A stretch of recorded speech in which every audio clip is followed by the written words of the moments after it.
Comenzamos el curso introduciendo el tema de la función social de la historia. Antes de dar paso a la explicación, quiero comentar que en los trabajos de lectura realizados en clase, se comenta que la función social de la historia no es solo para saber el porqué de aprenderla, sino también todos los sujetos, factores o intervenciones que hay dentro de la misma.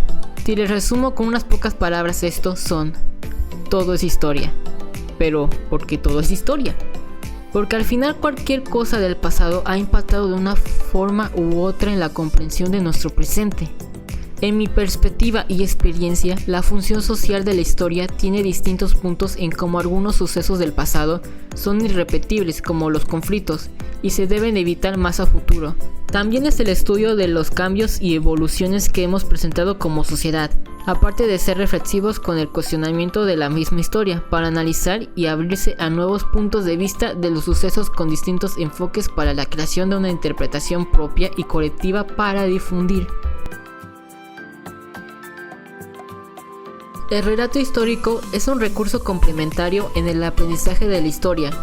Esta es una narración corta y sencilla que tiene la intención de contar los detalles de forma cronológica de determinados, decisivos o muy importantes sucesos del pasado. Como en la gran parte de los textos, se estructura con un inicio, que presenta el panorama o contextualiza al lector del momento histórico tratado, el desarrollo donde se presentan los hechos en orden cronológico y el desenlace, donde se comparte cómo terminó el hecho narrado. A veces contiene conclusiones. Es necesario que para escribir un relato histórico o uno ya escrito, debe contener el uso de nexos temporales o adverbios. Acá tenemos el ejemplo de una hoja didáctica con un relato histórico. Dentro de ella, el alumno debe realizar una lectura de relato para identificar su estructura, responder en solitario o en colectivo las preguntas del suceso o reflexivas del mismo. Aparte puede colorear o dibujar una ilustración para conocer su creatividad o la interpretación. También se puede realizar investigaciones adicionales como historiadores para enriquecer la información compartida. Durante mi vida estudiantil y proceso de docente, he conocido una gran cantidad de hojas técnicas con relatos históricos. Haber aprendido cómo se redactan, estructuran e indagan para poder elaborar o enseñar a elaborarlos con un mayor éxito. A través de los años, la historia ha sido analizada y observada con diferentes enfoques. Tales enfoques también han sido aplicados en el estudio de la historia en la educación primaria. Conozcamos tres de estos enfoques. La historia positivista. Esta nos concluye que no puede deducirse, por lo tanto cero juicios. Los historiadores positivistas consideran que la historia, la verdadera historia, se construye con el método naturalista y utilizan la inducción causal. Se comprometen a la comprobación de hechos a través de la exploración directa y valerse continuamente con las nuevas ciencias. También analizan el concepto de evolución y progreso y se investiga la causa de cada hecho hasta llegar a una causa suprema. Introduce el factor social como objeto de reflexión histórica y es directamente social. La historia estructuralista, por otro lado, los hechos no existen aisladamente, sino en totalidad en que se integran en un sistema estructura. Introduce los fenómenos lingüísticos de la simultaneidad y la sucesión del tiempo, la distinción sincrónica y diacrónica de la historia, aparte de las transformaciones de las sociedades, la diversidad y los cambios que presenta. En el punto de vista Marx de la historia estructuralista, se relaciona del todo con sus partes, estructura, individuo y acontecimientos. El carácter histórico, con cual contiene la estructura relativa en su momento de desarrollo, no es aislada de su génesis y evolución. El historiador acá debe descubrir tras los acontecimientos en qué se manifiestan las relaciones genéticas entre un sistema y otro dentro de un proceso de desarrollo y cambio.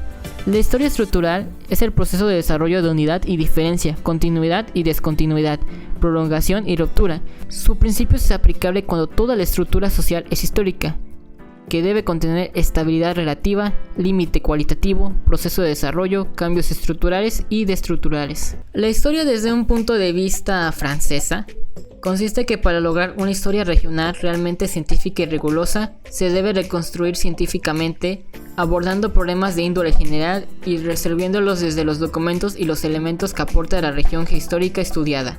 El itinerario complejo de su evolución histórica, desde su nacimiento, desarrollo, auges y su decadencia hasta su desaparición. Mostrar su dinámica como una individualidad geohistórica en movimiento, contiene dialéctica entre los fundamentos geográficos y los elementos históricos y civilizatorios. Define la configuración específica singular de esa misma región histórica investigada. Durante la discusión de un trabajo en equipo, pudimos concluir que mayormente la historia en la educación primaria suele ser estructuralista, porque principalmente se basa en las concepciones temporales y ya que generalmente los libros tienen un orden lineal. También tiene un poco de la perspectiva francesa, puesto que dentro de los elementos geográficos que propone se relacionan con los hechos que podemos encontrar con los mapas.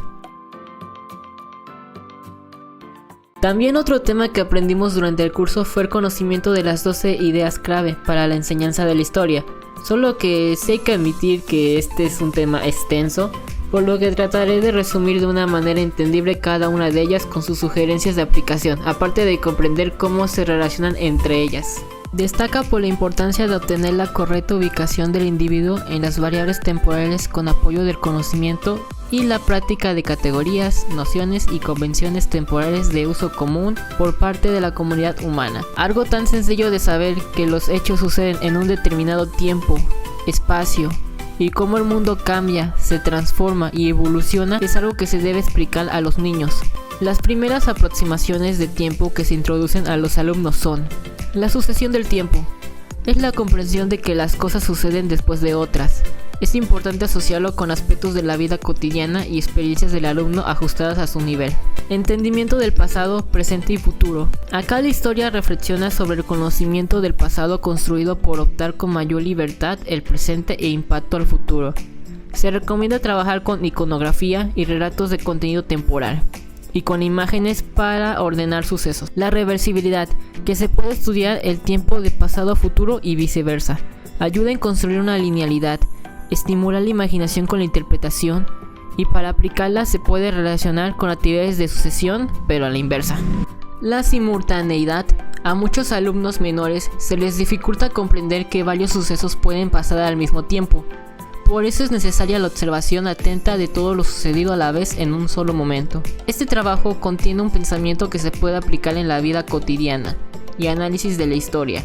Continuidad y cambio. Durante los años hay cosas que cambian de mayor o menor velocidad. Es importante la reflexión de sus cambios, permanencias y transformaciones en la sociedad y comunidad, o analizar los cambios de artefactos tecnológicos o vestimenta de distintas épocas. Medir el tiempo es complejo por las distintas duraciones que tiene. Se han establecido unidades temporales con referencias de la naturaleza y a partir de instrumentos de tiempo. La historia es una sucesión de unidades temporales cuantitativas caracterizadas por imágenes, fuentes, restos y relatos cualitativos correspondientes. Desde niños estas concepciones se adquieren de forma automática y se desarrollan a futuro con nuevos tipos de periodos. Se usan las actividades cotidianas y eventos sociales para establecer rutinas para ordenar hechos con diferentes duraciones. Conocemos el pasado a partir de fuentes, objetos, restos, escritos, testimonios, estudios, etc. Las fuentes pueden clasificarse en función de si son coetáneas, es decir, si son de la misma época de los hechos sobre los que informan, según su naturaleza o según el tipo de información que suministran para su estudio. Se reconoce el valor y la importancia de las fuentes primarias y secundarias con sus diferencias. En eso el alumno reconoce la genuinidad de los mismos o la realidad en la vida cotidiana. En esta nos centramos en cómo se puede aprovechar las fuentes primarias para extraer información. Por eso es necesario el uso de fuentes objetuales que son tangibles para que sean observadas, analizadas por los propios alumnos para que crean sus hipótesis de su uso e importancia. Se recomienda en la escuela tener una galería de objetos físicos o digitales y si es posible que los alumnos aporten objetos que encuentren en su hogar. Por el otro lado, las fuentes secundarias se han generado con posterioridad a las fuentes que se explican. Son útiles en la enseñanza de aprendizaje en tanto que pueden presentar reflexión e información ya elaborada sobre el pasado. Los historiadores son generadores de fuentes secundarias, por no ser testigos directos del momento o periodo histórico. Cuando los alumnos hacen el papel de historiador, deben consultar documentación coetánea, tener una amplia cantidad de fuentes seleccionadas rigurosamente. En historia, mapas y planos casi siempre deben considerarse como fuentes secundarias que pueden servir como una aventura didáctica. Acá recarga la investigación y la vivencia de la historia exigen contacto directo con las evidencias del pasado que forman parte de nuestro presente. y a las cuales se les reconoce su valor. Por eso nos habla de la importancia de conocer los ambientes de aprendizaje que se pueden aprovechar para un mayor acercamiento a la historia, como los patrimonios, los tipos de paisaje o las visitas guiadas con museos de historia didácticos con un fin de aprendizaje. Aparte se pueden aprovechar las SIC como complemento a ciertos recursos. Conocemos que las narraciones de la memoria humana son fuentes primarias, pero ¿qué tanto podemos confiar de estas?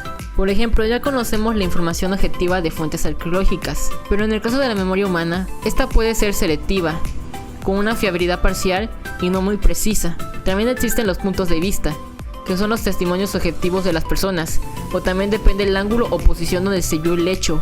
También depende mucho la carga ideológica. Luego también se pueden presentar las mentiras. Las personas pueden mentir a propósito, a beneficio propio o intereses colectivos. Al contrastar fuentes, debemos sumar el máximo número de estas y contrastarlas cada uno, y ver la veracidad, el porqué de cada una, para terminar con unas conclusiones provisionales. Acá en este punto se recomienda que los niños vivan una experiencia de la vida cotidiana y que se puede narrar de distintas maneras. Ya cuando son más grandes pueden contrastar documentos, formular juicios, puntos de vista, descripciones, interpretaciones, intereses y sacar sus propias conclusiones. La causalidad histórica es uno de los conceptos estructurantes de la historia. Una situación o hecho histórico tiene sus causas y genera sus consecuencias. Es ver cómo la vida individual y colectiva es una sucesión de causas con efectos. Por ese factor las decisiones que se tomen también pueden ser predecibles y de ahí la historia tenga interés en tanto que ayuda a predecir lo que puede pasar. Esto se aplica con los alumnos, ordenando pequeñas historias y que muestre las consecuencias positivas o negativas que pueden pasar en ciertas acciones. En este punto podemos vivir la historia recreando actividades en condiciones similares a los del pasado y aproximando actitudes empáticas para intentar comprender los puntos de vista de personas de otros tiempos. Se puede trabajar esa empatía de la historia a través de diversos ejercicios, como identificar los estados de ánimo a la mímica, de dramatizaciones para interpretar efectos, sentimientos, puntos de vista y actitudes del momento. Continuando con el punto anterior, la simulación y los juegos son útiles para vivir y comprender diversos aspectos del pasado. Estos permiten reflexionar acerca de cómo inciden las decisiones personales en el desarrollo de los hechos históricos. Se debe promover y ver el valor de la estrategia de la enseñanza y aprendizaje a partir del juego con el docente en supervisión y apoyo del proceso al acercamiento del pasado. Los procesos de obtención de documentación y de organización de información puede ser complejo, aparte del tratamiento de la misma con el apoyo de determinados instrumentos y los resultados deben estar bien estructurados. Estos saberes generados deben socializarse y retornarse a la sociedad a través de estrategias comunicativas y de difusión. Algunos ejemplos de estos que sirven para investigar son los cuestionarios o entrevistas, como fuentes abiertas o cerradas donde esos resultados se recopilan en gráficas, como diagramas, cartogramas e incluso los mapas conceptuales, informes, resúmenes y síntesis, para organizar saberes y datos en los procesos de investigación y de socialización. Y es importante insistir en la socialización del conocimiento y que los alumnos proyecten sus resultados en cualquier tipo de medio. En esta última idea clave, la historia implica conocimiento científico y en consecuencia los procesos formales de enseñanza y aprendizaje deben fundamentar el estudio de esta ciencia en sus aspectos metodológicos. Los pasos del método científico en el aula de historia son detectar y formular un problema, establecer objetivos e hipótesis iniciales, recoger fuentes de información y elaborarlas, autenticar y contrastar fuentes de información, verificar la hipótesis y establecer conclusiones, y comunicar los resultados de la investigación. Como podemos ver, las 12 ideas claves se intercalan una por una, y hasta se pueden relacionar con otras materias, como en matemáticas, en el empleo de unidades de medida, del tiempo y la elaboración de gráficas. En geografía, con la noción del espacio geográfico y uso de la SIC. En lengua materna, con la producción de textos. En formación cívica y ética, con la diversidad junto a la empatía, o hasta en artes con la interpretación de imágenes o interpretaciones del pasado. En mi experiencia, antes no tenía conciencia de estas 12 ideas clave en mi vida escolar. Reflexionando puedo decir que sí hemos visto estas, pero de una forma muy superficial, y no tan a fondo como en el texto. Y siento que aparte algunas las adquirí yo de forma individual antes de la introducción de mis docentes. Por eso me agrada haber aprendido todo esto en la normal para impartir mejor la clase de historia, junto a los otros temas vistos en la unidad.